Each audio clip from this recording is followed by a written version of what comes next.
আপনার কি শনির সাড়ে সাথী চলছে, কিংবা ঢাইয়া চলছে, কিংবা শনির দশা অন্তর্দশা অবশ্যই চলছে?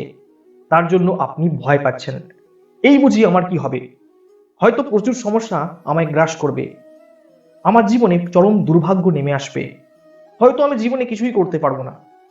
এই সমস্ত ধারণা যদি আপনার মধ্যে আসে, তাহলে এই ভিডিওটি আপনার জন্য। তাই স্কিপ না করে শেষ পর্যন্ত বিষয়টি শুনতে থাকুন।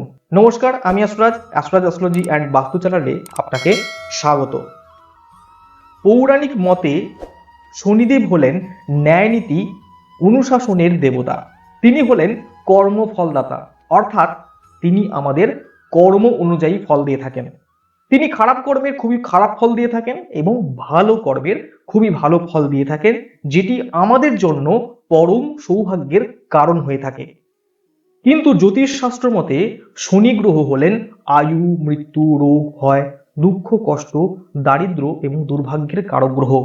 জন্মকুণ্ডলিতে শনি গ্রহের অশুভ প্রভাব থাকলে আমরা জীবনে অনেক কষ্ট পেয়ে থাকি, অনেক দুঃখ পেয়ে থাকি, দুর্ভাগ্যের কবলে পড়ে জর্জরিত হয়ে থাকি।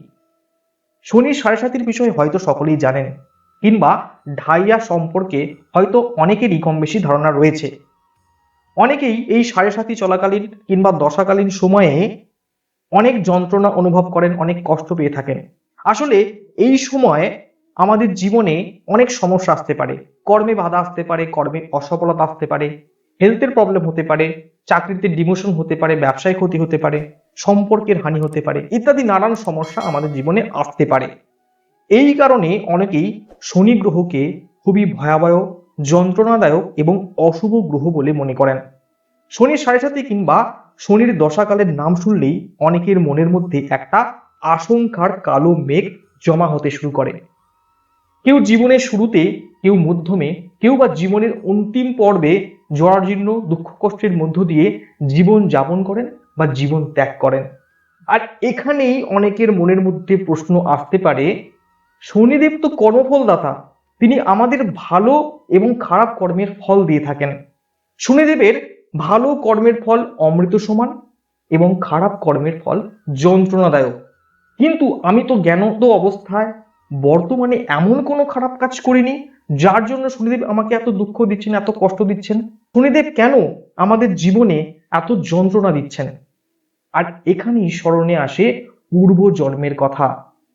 কারণ এ জন্মে খারাপ কর্ম না করলেও, এ জন্মে পাপ কর্ম না করলেও গত জন্মের জমানো খারাপ কর্ম বা পাপ কর্মের ফল সেটি যাবে কোথায়? আর সেই জমানো কর্মফলকে বর্তমান জীবনে ভোগ করতেই হবে। আর এই ফল ভোগ করান স্বয়ং শনিদেব, শনি মহারাজ। হয়তো গত জন্মে আমরা এমন কোনো খারাপ কাজ করেছিলাম যার ফল ভোগ সেই জন্মে পূর্ণ হয়নি। তাই শনিদেব সেই অপূর্ণ থাকা কর্মের ফল বর্তমান জীবনে প্রদান করছেন, যেটি আমাদের জীবনে দুঃখ, কষ্ট, দারিদ্র্য, যন্ত্রণা ইত্যাদি রূপে প্রকাশিত হচ্ছে।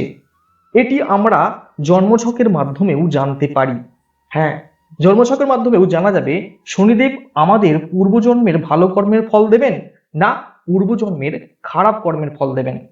জন্মকুণ্ডলিতে লগ্ন থেকে পঞ্চম ভাব এবং নবম ভাব এমন একটি ভাব যেটি আমাদের পূর্বজন্মের সঙ্গে যুক্ত, অর্থাৎ নবম ভাব বা পঞ্চম ভাব থেকে পূর্বজন্মের ভালো মন্দের কর্মফলকে দেখা হয়ে থাকে। যদি জন্মকুণ্ডলিতে শনি পঞ্চম ভাব বা পঞ্চম পতি কিংবা নবম ভাব বা নবম পতির সঙ্গে কোনরূপ সম্বন্ধ করে থাকে, তাহলে জানবেন আপনি পূর্বজন্মের ভালো কিংবা মন্দের ফল ভোগ করবেন। তবে ভালো ফল পাবেন না খারাপ ফল পাবেন সেটি বুঝবেন কি করে?